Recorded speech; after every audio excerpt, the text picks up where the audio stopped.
This is a replica of an Academy Award. And as you can see, there's 5 film canisters here representing the 5 original branches of the Academy, including acting, directing, producing, the technicians, and the writers as well. Notice how the light just turned off there. I didn't do it with my hands, I did it with something else. Watch the how we made this video lecture here if you're curious how we changed this lighting without actually using our hands. Okay, moving on. When it comes to directing, producing, and creating the technical editing side of a video, the 2 basic concepts that we need to thoroughly understand are, of course, video and audio. And the pros, they actually use a clapperboard, this thing here. And by the end of this first section of the course, you'll understand what all these concepts here on this clapperboard.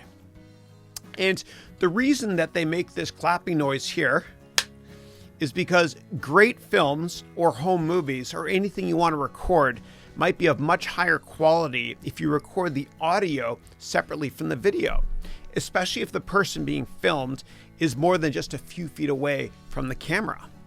So whenever you see somebody use this device, it's so that you can make sure that the audio recorded matches the video when you edit your videos, which Steve will explain in much more detail at this point here in the course.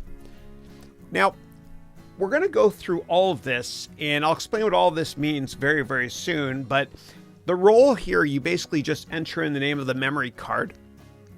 The scene, this is the second lecture in the course. This is the second take of this lecture.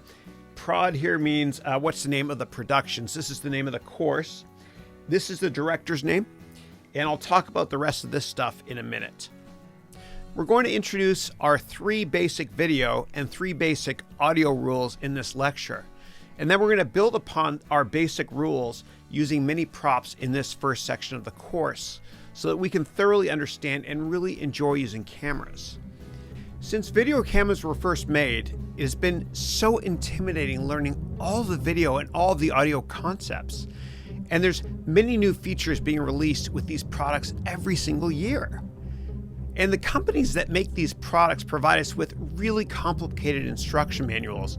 And there's so many inputs into making a great video that we get overwhelmed and we're just tempted to say screw it and just stick to automatic mode on our camera.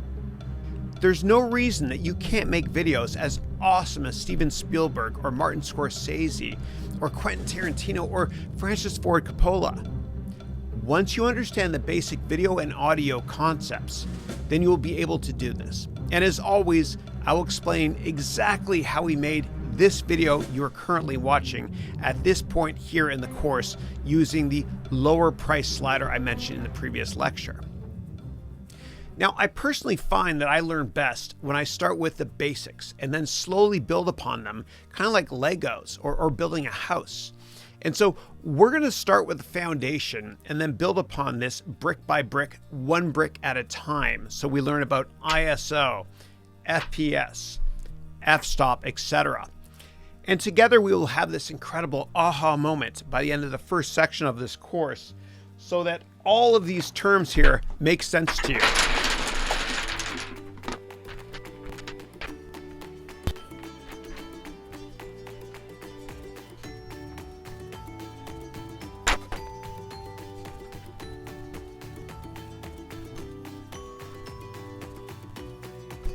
All right, I did it. Attached to this lecture that you're currently watching is a 1-page PDF document that contains our 3 basic video and another 1-page PDF document containing our 3 basic audio rules. And of course, we're going to build upon these concepts throughout the course together. Also attached to this lecture is an index of all topics discussed in the entire course sorted alphabetically for quick access. And although we recommend taking this whole course in order, we know that many people already have a solid understanding of videos and just want quick access. Okay, let's discuss our 3 basic video rules. And if you want, you can open up the attached 3 basic video rules PDF right now. And please be in M for manual mode on your camera if you want, if you have it on your camera. So what I'm going to do actually is I'm going to grab this Sony here and make sure that this guy here is in manual mode. All right, we're good to go. Great. All right. And if you can't use manual mode on your camera or your camera device, or if you don't have a camera yet, then please don't worry about it, because this will all make much more sense to you very, very soon. So we're going to quickly introduce the 3 video steps. And again, please don't worry if this doesn't make perfect sense to you yet, because it will by the end of the first section of this course. Now, if you want, as an exercise, adjust your camera if you can while we discuss the 3 steps for making a video. And don't worry if you don't completely get it all, because we're just going to discuss the how right now, and we'll discuss the why a little bit later in the first section here. And the way that we're going to explain it to you is going to be edutaining, meaning educational and entertaining. And you can laugh at me, not with me, based on my poor building skills here. But I'm going to teach it to you in such a way that you'll never forget it. So step 1 for video is what you are filming moving quickly or not? That's the question. Meaning, do you want your video to look like what you see in most movies, or do you want your video to look like when you're watching fast-moving sports on television? Now, if you want the video to look like what you see in a movie, then you're going to set the frames per second, or the FPS, to 24, and the shutter speed to 1/48. Now, if your camera won't let you adjust your FPS and shutter speed to 24 and 1/48 respectively, then you can set your FPS, meaning your frames per second, to 25 and the shutter speed to 1/50. And Nikon and Canon cameras often let you use 24 frames per second, but Sony sometimes, their cameras only let you do 25 frames per second. And if your device cannot do 24 frames per second, then just do 30 frames per second with a shutter speed of 1/60. Now, if you're filming sports, or there is a lot of rapid movement in your video, then you can set your FPS, meaning your frames per second, to 60. And you can set the shutter speed to 1/120. And if you can't see the shutter speed on your device, then don't worry about it, because your device might automatically do this for you. And you always want your shutter speed to be twice your frames per second. Why twice the frames rate? Because it looks more natural to the human eye from a motion blur perspective. And this will make a lot more sense to you when we do a number of exercises together in the first section of this course. As we mentioned earlier, in many of our lectures, we will put details of our video settings on the screen here. And as we introduce more concepts, we will include much more detail on the screen in terms of the settings from a Kelvins or color perspective, the lenses we're using, etc. Step 2 for video. Do you want a blurry background or not? In other words, do you want your video to blur almost everything except for the main thing you're filming or not?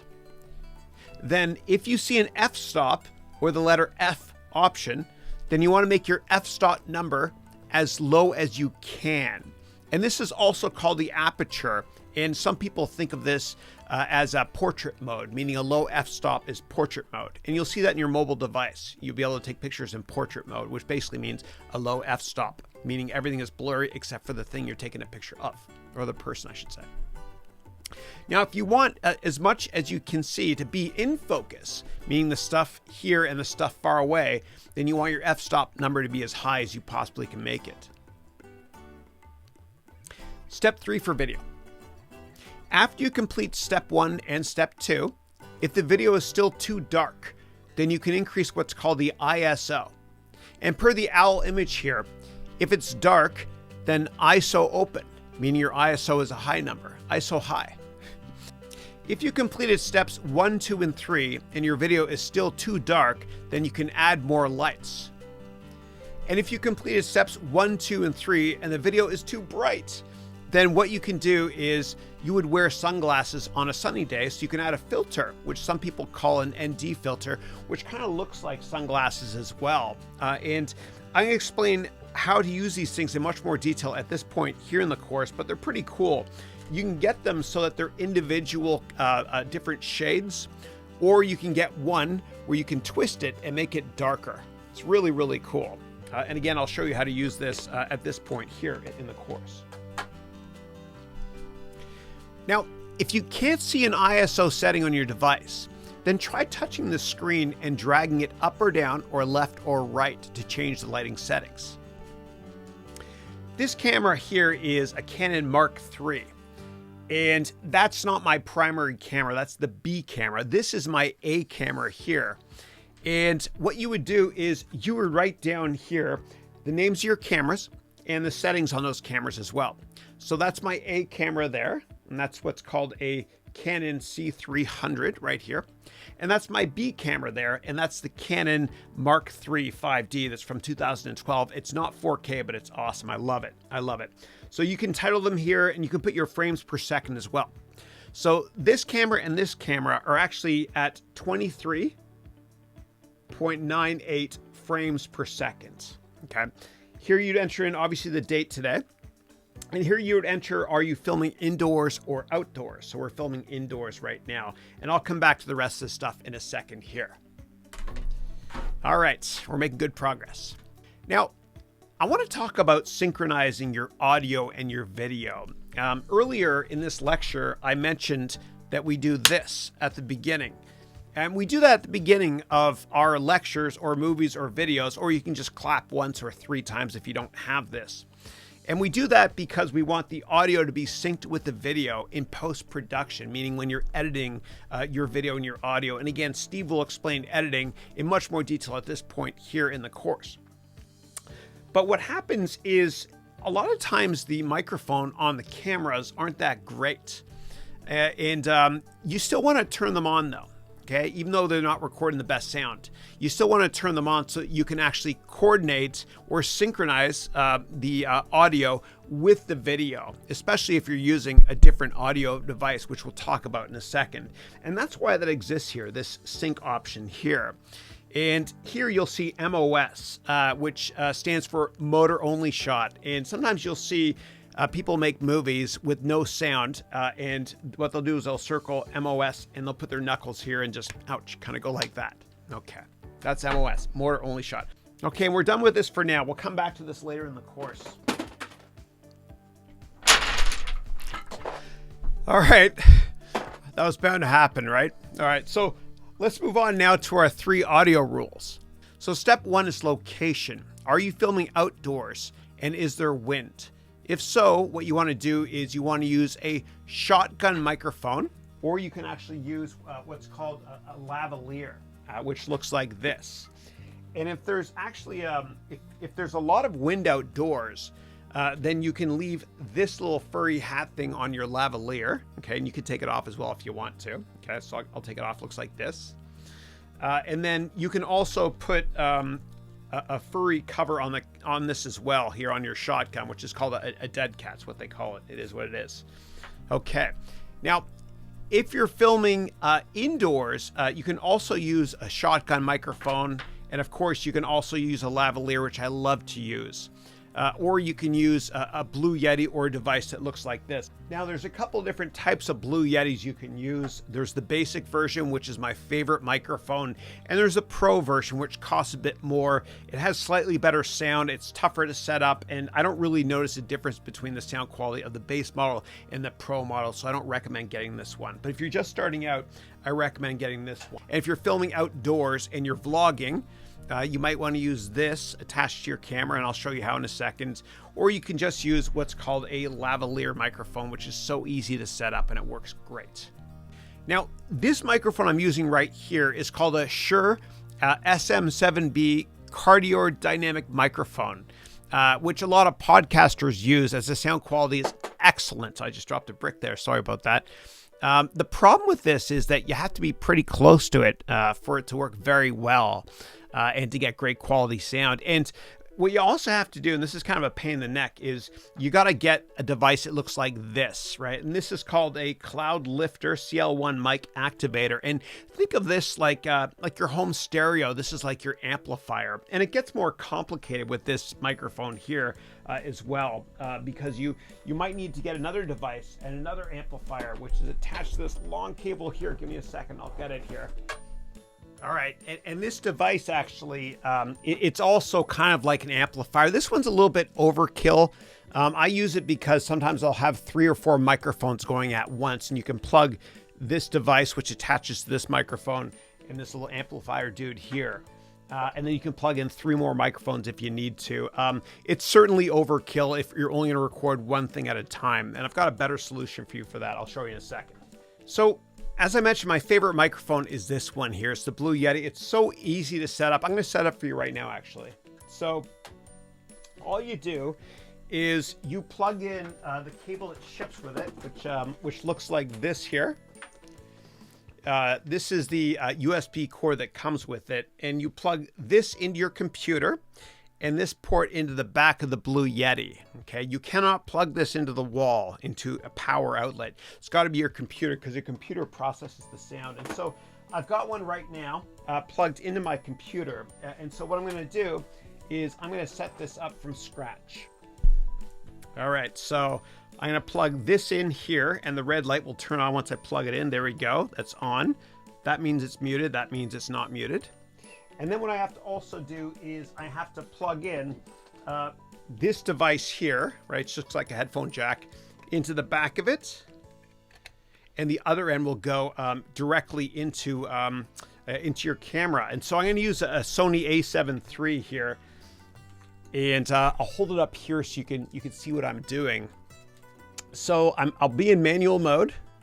Now these things ship with these little holders as well, but I'm just going to show it to you like this. It's easier for me to demonstrate it this way to you. So you plug in what looks like one of those cables you get with your iPhone and Android handset earphones here, and then you'll plug the other end directly into your camera if you have that port on your camera. So I use a Sony a7 III for this example. I'll turn it on. And I'll plug this directly into the microphone port. Make sure it's not the headphone jack. All right, great. And as you can see, and we're just going to talk about audio here, you can see that the audio meters are working here. Okay, great. So I'm recording this now, and I'm recording exactly what I can see, which here is my teleprompter. And you might be wondering, actually, how am I flipping between slides without my little clicker? And if you watch the How I Made This lecture part of the course, you'll learn my little secret. The hint is that I'm not using my hands. Okay. Now, sometimes you'll hear people use these devices and you hear p and b sounds. I am 7. And when you hear those p and b sounds, or p and b, you might need what's called a pop filter, okay, to go in front of it. And you'll see a lot of musicians use this pop filter. You don't need it as much with this higher end Shure microphone here, but sometimes you do with the Blue Yeti if you're very, very close to it. Now, a limitation, of course, with the Blue Yeti, and this microphone here too, is you can't walk around much with it, or it's not practical to use outdoors when you're walking. So what I recommend, and let me just turn this guy off here. Okay, I'll put it on mute.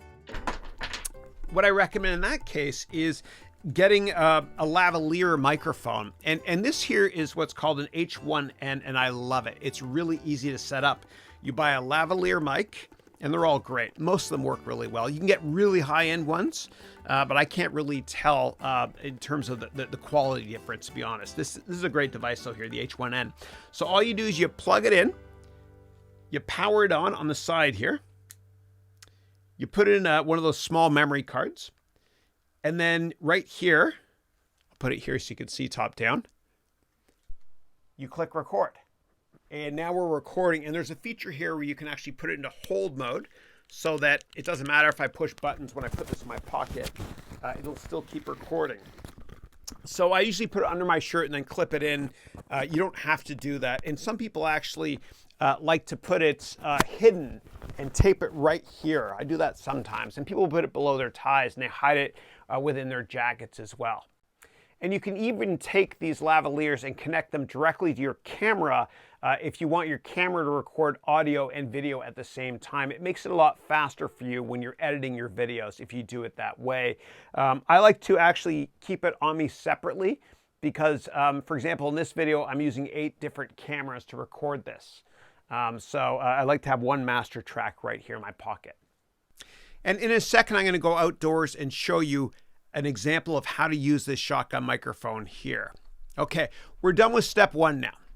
Step 2, do you hear an echo or background noise? And if there are echoes indoors where you want to record, then you can add furniture or blankets on the wall, right? You can just put more furniture in the room and that will reduce the echo. You know what it's like when you go to an open house or go to look to rent an apartment. If there's no furniture there, there's a lot of echo. So you always want to make sure you have a bunch of furniture in the rooms. And if that doesn't work, you can put a blanket on the wall or you can get these curtains, which I have here, which also block out the light, and you can get them for pretty cheap on Amazon. You can also add this stuff here to the walls and to the ceilings if you want to. And this foam can be expensive in some parts of the world. And so if you can't get access to this, or if it's too pricey, then you can also put just blankets on the wall. And what I do is I peel this off and then I just stick it on the wall. But I use this product called Loctite, and it's an adhesive spray that I use to put it on, because sometimes I find that when you just stick it on the wall or the ceiling, it falls down. That's dangerous. If you have lights, it can start a fire. You can also, to improve your sound and to reduce echoes, you can try moving closer to the microphone if you want to. That can help quite a bit.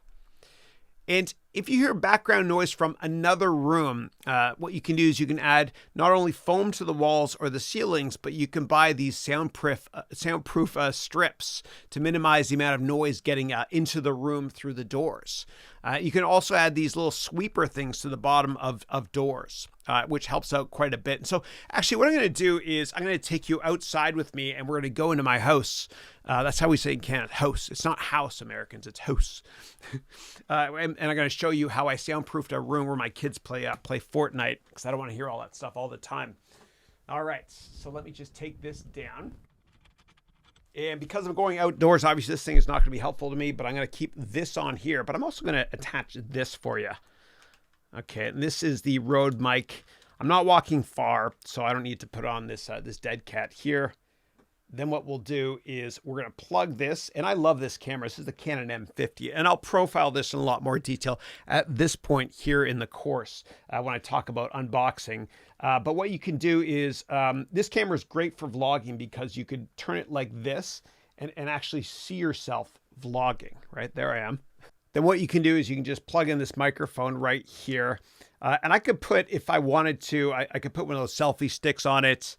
I don't have to, but let's go outdoors and I'll show you the setup. And you'll notice when you go from indoors to outdoors on a sunny day, what happens is the camera can't keep up and it takes a couple seconds for the light to adjust. And we can do that automatically, adjust to automatically using an ND filter. And I'll show you that trick at this point here in the course. So what I'm going to do is just quickly, and the lighting is not that great here, I apologize, but I want to keep it real. I want to show you what we did here. So what we did here was we put these strips here on the outside of your door. You can hear my kids in the background having dinner, making noise there. And then on the bottom, what I've got is down here, and I apologize for the lighting, I've got a sweeper, right? It's kind of tough to see from this angle, but from this angle here, you can see it a little bit better. All right, now let's move on to step number 3. Let's talk about volume. If the audio is too loud, then what you can do is on your camera, you can decrease the recording level, which is often called manual sensitivity, and vice versa. You can increase the recording level if the volume is too low. Okay, and so you might actually have to go into the settings menu, and every camera is a little bit different. But look for these logos here, one of these logos here, and you'll find settings. And then what you do is within settings, you can increase or decrease the sensitivity. And quite often what you'll see is you'll actually see these bars, right? Which will increase whenever you talk into your device or decrease as well. So let me just take this off mute and we'll go back here. You see these bars here. Well, I'm trying to show you up there. You can't see it, but I'll show you over here.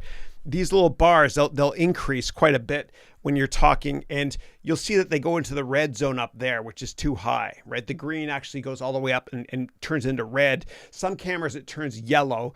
You want to make sure that you don't get the audio going all the way to the right side of that chart. If you do, you can go inside your camera and actually just decrease, as I'm showing you on the screen there, the sensitivity.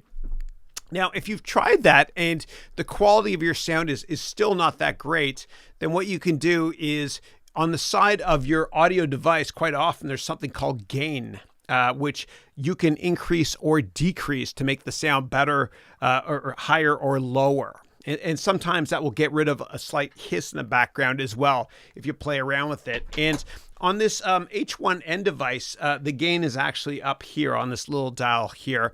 If you're going to use a lavalier, I strongly recommend this product. I love it. Steve and I are never compensated by any company to mention their products, but I love this product for a handheld microphone when you're walking around. And I also love the Blue Yeti. They're both fantastic, and they're easy to set up, really easy.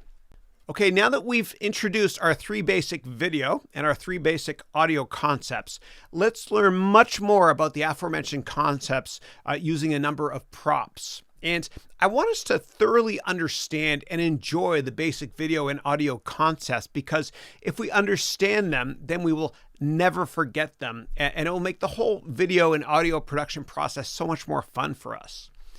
Now, what we're going to do is in the next lecture, we're going to learn how DSLR and mirrorless cameras work first in the course, even if you decide not to use a mirrorless camera or a DSLR. Because once you understand how cameras like those work, you will understand much better how non-DSLR cameras work, and you might even consider buying a DSLR or a mirrorless camera. And just like a waiter, we just want to provide you with a number of different options so you can decide what products are best for you. We want to expose you to everything we can possibly expose you to. And after we understand how DSLR or mirrorless cameras work for taking videos, then understanding how GoPros or iPhones or Android devices or webcams, drones, camcorders, and digital cinematography or other cameras work. And it'll be so much more easy and so much more fun as well. And speaking of fun, if you want, check out the how we made this lecture video at this point here in the course to see how we made the slider shot in the fog part of this lecture, and how we got the fog as well, which wasn't that easy to produce. And you can also watch how we made this lecture to see how I bypassed using a clicker for my teleprompter. And again, a hint, I didn't use hands. I used something else that has pedals. Anyway, if you have questions about this or any other products that we've introduced so far, please let us know, and thank you as always.